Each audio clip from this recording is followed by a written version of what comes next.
بسم الله الرحمن الرحيم الحمد لله نحمده ونستعينه ونستغفره ونؤمن به ونتوكل عليه ونعوذ بالله من شرور أنفسنا ومن سيئات أعمالنا من يهده الله سبحانه وتعالى فلا مضل له ومن يضلله فلا هادي له ونشهد أن لا إله إلا الله وحده لا شريك له ونشهد أن سيدنا ونبينا وحبيبنا وشفيعنا وسندنا وأولانا ومولانا محمدا عبده ورسوله صلى الله تبارك وتعالى عليه وعلى آله وأصحابه وأزواجه وعشيرته وأهل بيته وأصحابه وأنصاره ومن تبعهم بإحسان إلى يوم الدين.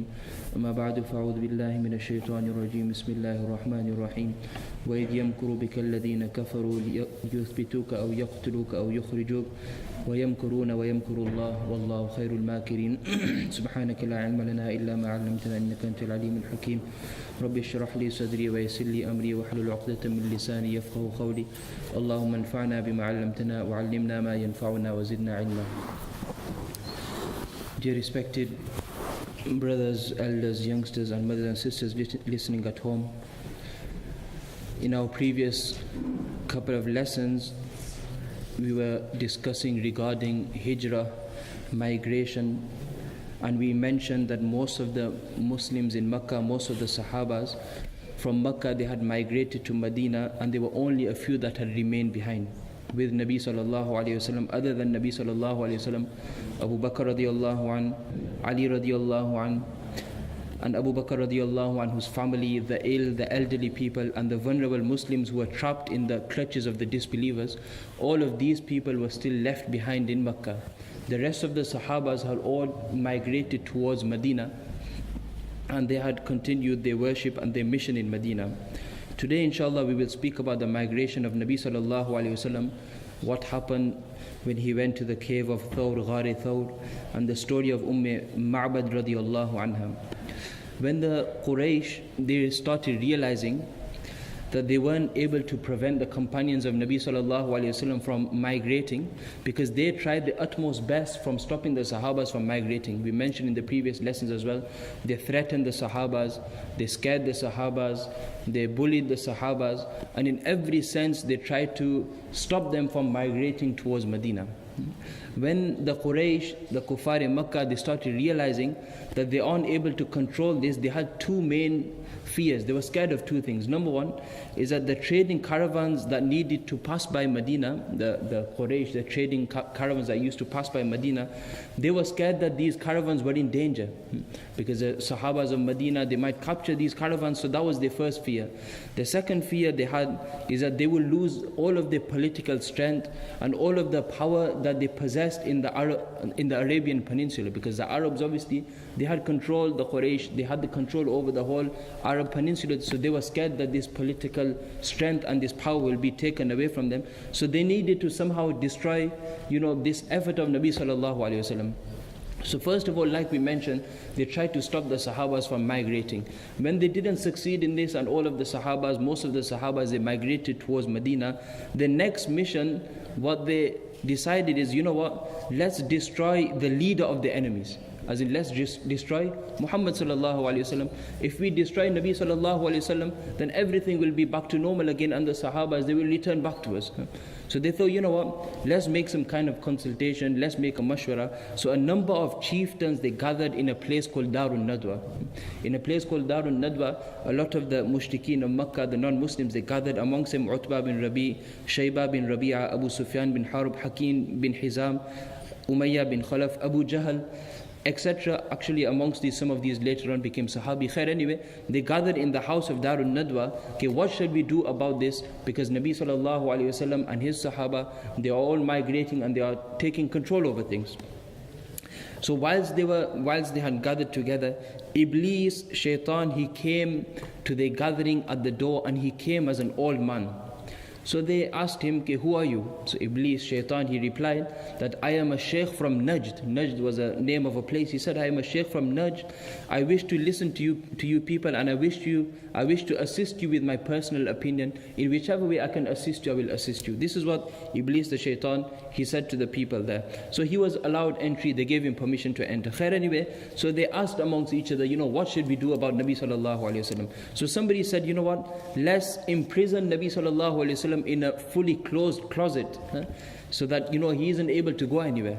At this, Iblis, he said that, don't do this. This is not a good idea. Why? Because if we were to do this, his companions, they will come and they will release him and we'll be back to square one again. So somebody else, they gave the opinion that, let's banish him from Makkah. Let's take him away and drive him away from Makkah.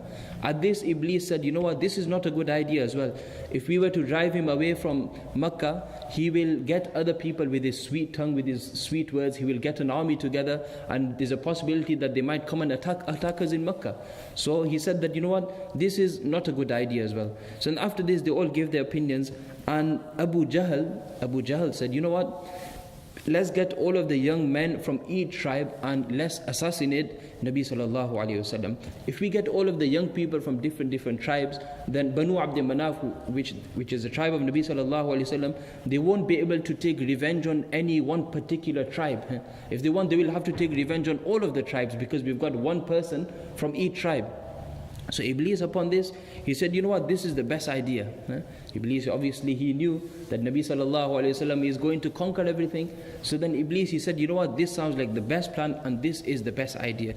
So then they started planning, and this is the plan they made, that some young people on that same night, they will try to assassinate Nabi sallallahu alayhi wasallam. Na'udhu billah. Khair, anyway, the assembly hadn't dispersed and they hadn't even finished from their congregation, from their consultation. Jibreel alayhi salam on the other side came to Nabi sallallahu alayhi wasallam, and he told Nabi sallallahu alayhi wasallam regarding this plan and the plot that the mushrikeen of Makkah were making. And this is when the verses were revealed, وَإِذْ يَمْكُرُ بِكَ الَّذِينَ كَفَرُوا لِيُثْبِتُوكَ أَوْ يَقْتُلُوكَ أَوْ يُخْرِجُوكَ, that the people, they are planning to either imprison you or to kill you or to take you out of Makkah. وَيَمْكُرُونَ وَيَمْكُرُ اللَّهِ. These people are plotting, but at the same time Allah subhanahu wa ta'ala is also planning. وَاللَّهُ خَيْرُ الْمَاكِرِينَ. And Allah subhanahu wa ta'ala is obviously the best of planners. So these verses were revealed upon Nabi sallallahu alayhi wasallam, and after this, Jibreel alayhi salam, he commanded Nabi sallallahu alayhi wasallam to migrate towards Medina. So all of this, so far the Sahabas had migrated. Nabi sallallahu alayhi wasallam was still waiting for the hukm of Allah subhanahu wa ta'ala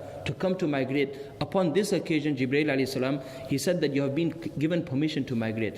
Ali radiallahu anhu says that Nabi sallallahu alayhi wasallam, he asked Jibreel alayhi salam that who will accompany me in my migration. So upon this, Jibreel alayhi salam, he said, Abu Bakr radiallahu anhu will accompany you in your migration. Hazrat Aisha radiallahu anha, she narrates further on what happened after this.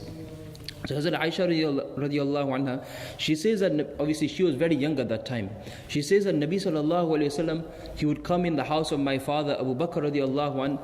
Most of the times he would come in the morning or he would come in the evening.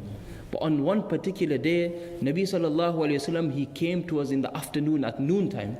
That was the time, you people will know as well, in the hot countries, generally at that time they take a nap, they take a little rest at that time. So Nabi sallallahu alayhi wasallam, he came at noon, he came in the afternoon time. And Abu Bakr radiallahu anh, straight away he realized that something was going on and something important has occurred, that Nabi sallallahu alayhi wasallam, he has come at the afternoon time. So he asked Nabi sallallahu alayhi wasallam, what is it that you have come at this time? Has permission been granted for hijrah? And Nabi sallallahu alayhi wasallam, upon this, he said, yes, permission has been granted. Abu Bakr radiallahu anh, he asked Nabi sallallahu alayhi wasallam companionship, as in he asked him, has this unworthy man been given the honor to travel with you? And upon this, Nabi sallallahu alayhi wasallam said, yes, surely I have been ordered by Allah subhanahu wa ta'ala that you will be traveling with me. Hazrat Aisha radiallahu anha, she says, narrates this, obviously narration later on, that I had never seen anyone cry out of happiness, and the moment I seen Abu Bakr radiallahu anhu at this time, I seen him cry out of happiness. Before this, I had never seen anyone cry so much out of happiness. And Abu Bakr radiallahu anh, because he was obviously expecting Nabi sallallahu alayhi wasallam to migrate, he had already set aside 2 camels for the past 4 months, and he said to Nabi sallallahu alayhi wasallam, choose one of these 2 camels, for you to travel and to migrate towards Medina. And he gave Nabi sallallahu alayhi wasallam a choice of one of the 2 camels. Nabi sallallahu alayhi wasallam, he said, I won't accept one of the camels without paying for it. So upon this, Abu Bakr radiallahu anh, he could have said take it for free, but Abu Bakr radiallahu anh, he said yes, give the money. Why? Because he was ready to accept whatever command Nabi sallallahu alayhi wasallam gave, and upon the command of Nabi sallallahu alayhi wasallam, in other words, he took whatever money for the camel. And on the other side, at the same time, on that same night, the Quraysh, they were obviously planning and plotting to kill Nabi sallallahu alayhi wasallam. So Nabi sallallahu alayhi wasallam, he told Hazrat Ali radiallahu an that in his home to lie on his bed. He told Ali radiallahu an to lie on his bed, so that, obviously, I'll mention the reason why later on. And he told Ali radiallahu an that do not panic, do not be afraid. Allah subhanahu wa ta'ala is going to protect you. Nothing is going to happen. Khair, anyway, he also handed him the entrusted items. Just to mention here that Nabi sallallahu alayhi wasallam in Makkah, he was always known as Sadiq and Amin, the truthful and the trusted person. Yeah, Nabi sallallahu alayhi wasallam was known for his trustworthiness. So even the non-believers, they used to give their amanat and their trustworthy items to Nabi sallallahu alayhi wasallam. So Nabi sallallahu alayhi wasallam gave all of them items to Hazrat Ali radiallahu anh, and he said to him that this belongs to certain individual, return this back to him. And he told Ali radiallahu anh, you stay in my bed and don't worry, nothing will happen to you, and I will be going to my grave. After this, when Abu Jahl, the accursed, he was at the door of Nabi sallallahu alayhi wasallam, he with laughter and mockingly he was saying, Nabi sallallahu alayhi wasallam, as in Muhammad, he is under the impression that if you follow him, you will become the ruler of the Arabs and the non-Arabs. He started saying this in a mocking voice. Nabi sallallahu alayhi wasallam was still in the house at that time. He started saying this in a mocking voice, that Muhammad is under the impression if you follow him, you will become the ruler of the Arabs and non-Arabs, and also you will be entering into paradise as well. This is the impression that he is under. This is what Abu Jahl was saying mockingly. And if you don't follow him, you will be killed by his enemies, and you will be entering the fire of hell. And he was mockingly saying this, and whilst he was saying this in a scolding and in a scornful manner, Nabi sallallahu alayhi wasallam, he came out of the house saying this.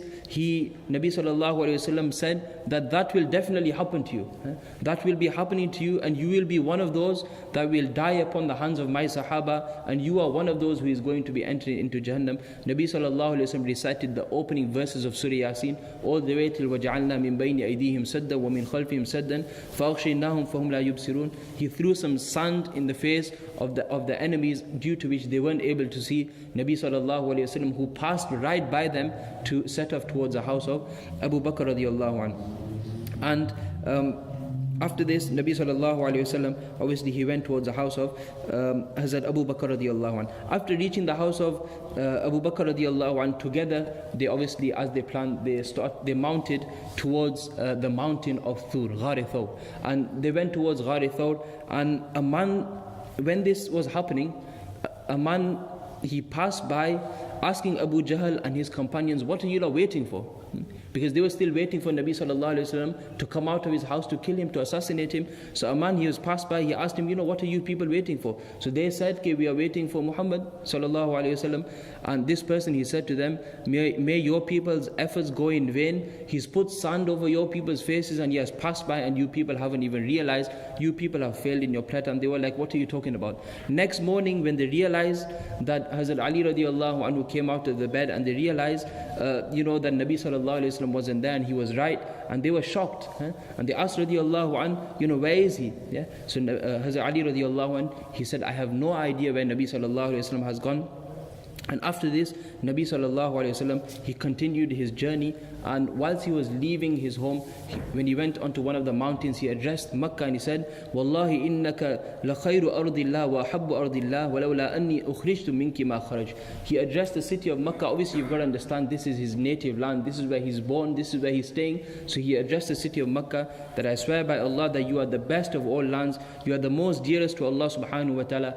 If I wasn't taken out of this land, if I wasn't expelled from this land, then I wouldn't have left this land. It is only by force I have been driven out and taken out of Makkah. This is the reason why I am leaving. Anyway, khair, so they started preparing to leave. Hazrat Asma radiallahu anha, the daughter of Abu Bakr radiallahu anh, she prepared the provisions for the journey of migration towards Medina. She ripped, when we hear the Hazrat Asma radiallahu anha, she was known as Datun Nitaqain. The reason why is she ripped her band apart to tie the provision that they had, and because of this reason she was called Datun Nitaqain. And Abdullah, the son of Abu Bakr radiallahu anh, daily in the evening he would come to the mountain, to Ghar Thawr, and he would give a full report of the proceedings in Makkah, what is going on, what are the Quraysh doing, what are they planning, and he would come and tell Nabi sallallahu alayhi wasallam and Abu Bakr radiallahu anh about everything that is going on. So Nabi sallallahu alayhi wasallam and Abu Bakr radiallahu anh, they stayed for 3 days and 3 nights in the cave of Thawr in Ghar Thawr.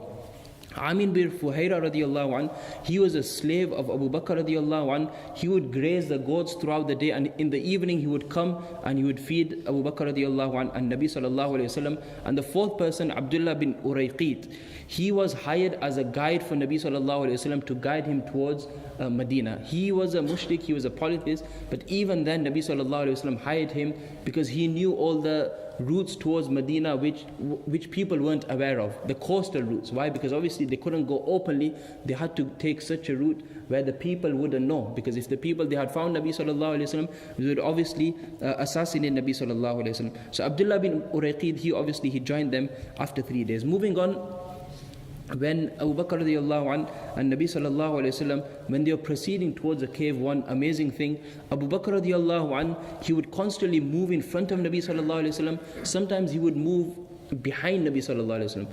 So Nabi sallallahu alayhi wasallam said to Abu Bakr radiallahu an, what is this? Sometimes you are in front of me, sometimes you are behind me. When they were traveling, sometimes you are in front of me, sometimes you are behind me. Upon this, Hazrat Abu Bakr radiallahu an, he says that when I feared that an enemy would come in front of you, I would quickly come in front of you.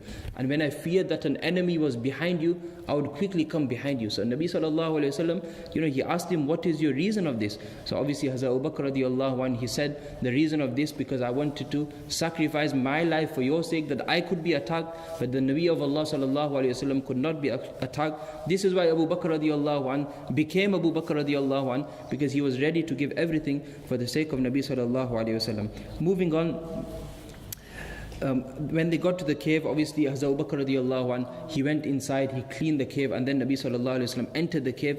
After they entered the cave, we hear the famous story of what happened after that. With the grace of Allah subhanahu wa ta'ala, a spider spun its web at the mouth of the cave. So after they entered the grave, a spider, it spread its web across the mouth of the cave. So on the other side, the Quraysh, all night long they are waiting for Nabi sallallahu alayhi wasallam. In the morning when they see Nabi sallallahu alayhi wasallam isn't there, what do? They start following the trail of Nabi sallallahu alayhi wasallam, and they reach the mountain of Thawr, the cave of Thawr, and they realize that his footprints are going towards this cave. So they go to the cave, and then they see the spider web.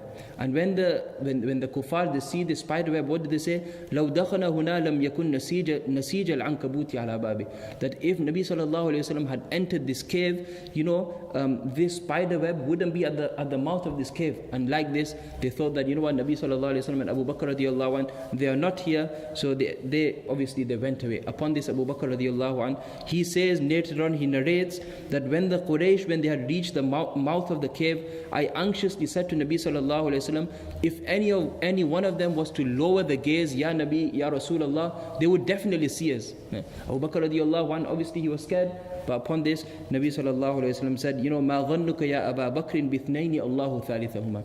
What do you think about those two people and whose third person is Allah subhanahu wa ta'ala? As in, don't worry, with us we have Allah subhanahu wa ta'ala, and the verses were revealed, La tahzan inna Allah ma'ana, the verses of the Quran, that, oh Abu Bakr, don't fear, verily, Allah subhanahu wa ta'ala is with us. And like this, obviously they proceeded and they went and they stayed in 3 days. For 3 days they stayed in the cave. After, in the 4th morning, with Abdullah bin Qurayd, as promised, he came and they started setting off towards Medina. Moving on, inshallah, I'll just mention the last one story. Abu Bakr radiallahu anh, just one thing to mention, before he embraced Islam, he had approximately 40,000 dirhams. 40,000 dirhams he possessed, before he accepted Islam. At the time of Hijrah, Abu Bakr radiallahu anh, he only had 5,000 dirhams. All of the other 35,000 dirhams, it's mentioned in Seerah that he gave all of it in freeing slaves, in helping the Sahaba, in looking after the Sahaba, digging wells, all of these kind of things. Abu Bakr radiallahu anh, he spent all of this for the cause of Allah subhanahu wa ta'ala. So moving on the other side, the kuffar, they had placed a sum of 100 camels for those people who find or who locate Nabi sallallahu alayhi wasallam. That whoever finds Muhammad, or whoever kills him, they will be given 100 camels. Yeah, and obviously in that time, the 100 camels, nowadays think of them to be a Ferrari, or the best of transport we can have nowadays. Imagine you're offered 100 Ferraris, just to kill a person. So people, they were looking for Nabi sallallahu alayhi wasallam. Khair, anyway, Moving on, whenever Abu Bakr radiallahu an, he was very famous, people knew him. So whenever anyone seen Abu Bakr radiallahu an, they would ask him, who is this with you?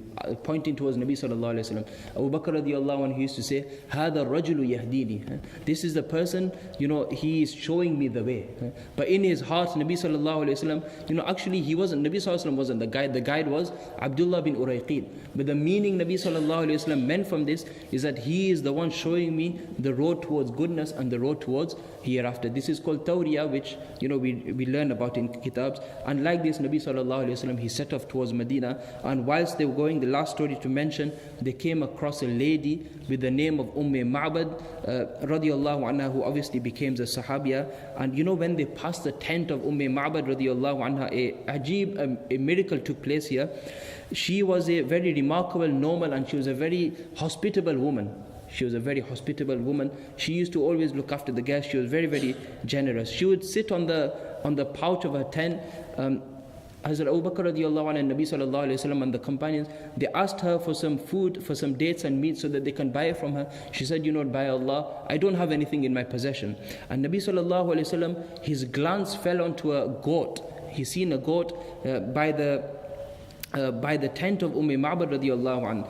And she asked her, Nabi sallallahu alaihi wasallam asked her, what about this goat, does it have any milk, etc. So she said, this is a very frail and weak goat. It doesn't have any milk, it's not able to give any milk. So Nabi sallallahu alaihi wasallam asked her, give me permission to milk this goat. Upon this she said, by all, you have permission to do so by all means, but you're not going to get anything out of this goat. And Nabi sallallahu alaihi wasallam, he placed his blessed hands upon the udders of this goat, and miraculously, he started filling up. There was a vessel there, he started filling up the vessel, and the vessel completely became full. And then after this, Nabi sallallahu alaihi wasallam, he offered Ma'bad radiallahu anha to drink from this. Then all of the companions drank, and like this, all of them, they completely filled themselves. And after this, Nabi sallallahu alaihi wasallam filled another container full as well and gave it to Ma'bad radiallahu anha. In the evening, her husband Abu Ma'bad radiallahu anha, he came in the evening and he seen the container of milk inside, and he said, where has this milk come from? There's no goats in the house. We only have one frail and weak goat which doesn't give milk. Where has this milk come from? So Ma'bad radiallahu anha, she says that today an exceptionally blessed man happened to pass by, and by Allah, this man is full of barakah. He has full of blessings inside him. Abu Ma'bad radiallahu anha, he said, tell me about this person. So Ma'bad radiallahu anha, she mentioned the qualities and sifat of Nabi sallallahu alayhi wasallam. And Abu Ma'bad radiallahu anha, he says that, I will certainly present myself before him. And he went in search of Nabi sallallahu alayhi wasallam. And after this, Nabi sallallahu alayhi wasallam, he continued his journey towards Medina. Inshallah, we'll continue in our next lesson on what happened after this. May Allah subhanahu wa ta'ala grant us the true love of Nabi sallallahu alayhi wasallam. Give us a tawfiq to take lessons from the life of Nabi sallallahu alayhi wasallam. Wa akhiru da'wana alhamdulillahi rabbil alamin. Subhanallah.